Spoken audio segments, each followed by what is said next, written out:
Hello all. It's Friday afternoon. I don't know about you, I'm looking forward to the bank holiday weekend. I know we're all in lockdown, but it feels like we're working a lot harder, either trying to keep on top of things, work our way back into a marketplace, deal with day-to-day stuff, but it's much more intense obviously when you're locked down.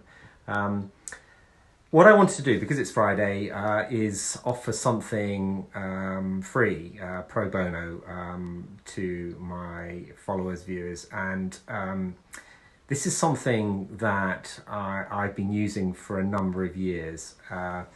It's what I would call a brand planning hack. I've read a lot of manuals about brand strategy, been on a lot of courses.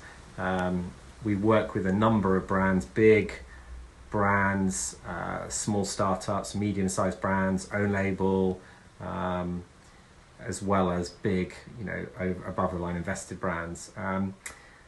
But we also help out people when they're looking to try and relaunch their own brand. And I think this is applicable for individuals as well. If you're unfortunate enough to have been made redundant recently, and I think there will be a lot of you, that's the case, or you're worried about your role, then this is a great way to springboard you into thinking about how to position yourself back into a marketplace or into a new marketplace, a new role.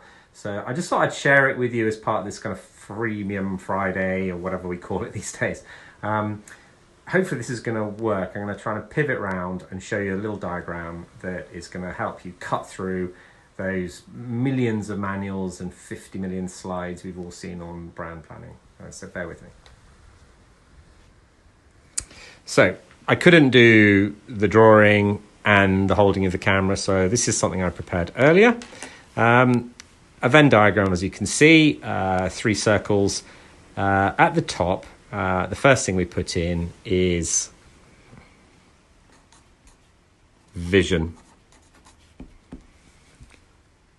What is your vision? What's your 3-5-year vision for your company, for yourself?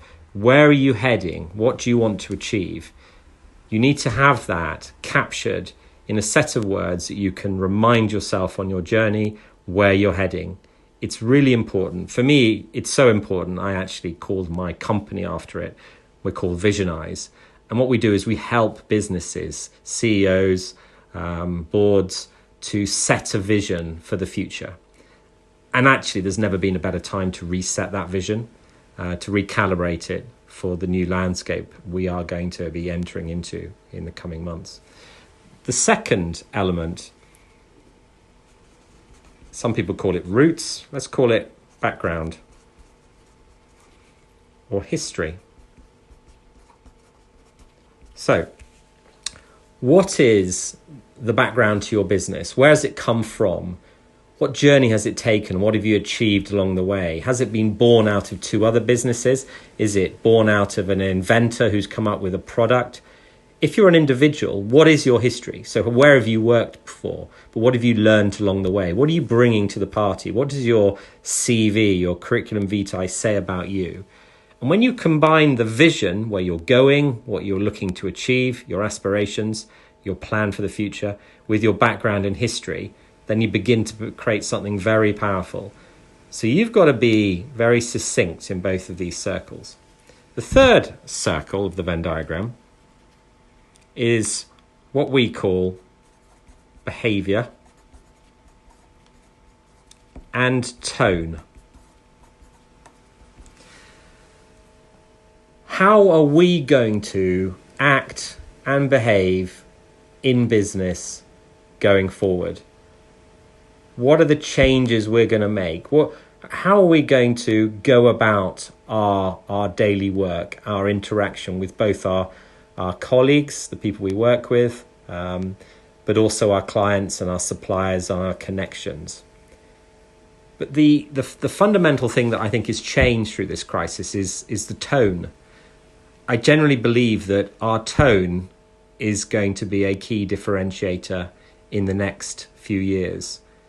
Because we've all got used to working remotely, our tone becomes more important, and it's very easy to get the tone wrong when you're doing something online, either through your written word or even using these Zoom calls we do, I think brand tone is critical and our personal tone is critical, and it's trying to get the right pitch that is authentic to you but meets your customer needs and the people that you and connects with the people that you're looking to connect with. An example of where I think tone has gone wrong is I think several sections of the media have had to adjust their tone as they've gone through this process. And it's been quite fascinating to watch that sometimes they've been out of step with the public view and sometimes they've been in step. The center of the Venn diagram, to finish off your brand planning, your vision, your background, your history, and your behavior and tone, is your values. Now, the word values has been used for years, but I don't think there has been a better example, a better time where we've seen the brand values on show, and we've seen some great examples of amazing companies and company brands that have demonstrated their values in action. Some of the clients we've been working with, and I won't name them here, have excelled at demonstrating their core values and how authentic and true to them they are. But some brands have demonstrated how poor their values are and have deviated from them through their behavior. Values and tone are going to be the key differentiators. It's almost like we're now going to enter a period where at last the values will get the billing